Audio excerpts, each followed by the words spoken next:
皆さんこんにちは。サティシと申します。南インドから来ました。アンドラです。ちょっと今日は私の誕生日です。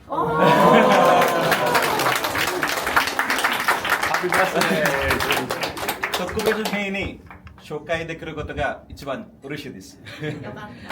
私の料理がアンドラチキンカレーです。ちょっとスパイシー味のでぜひ食べてみてください。はい、よろしくお願いします。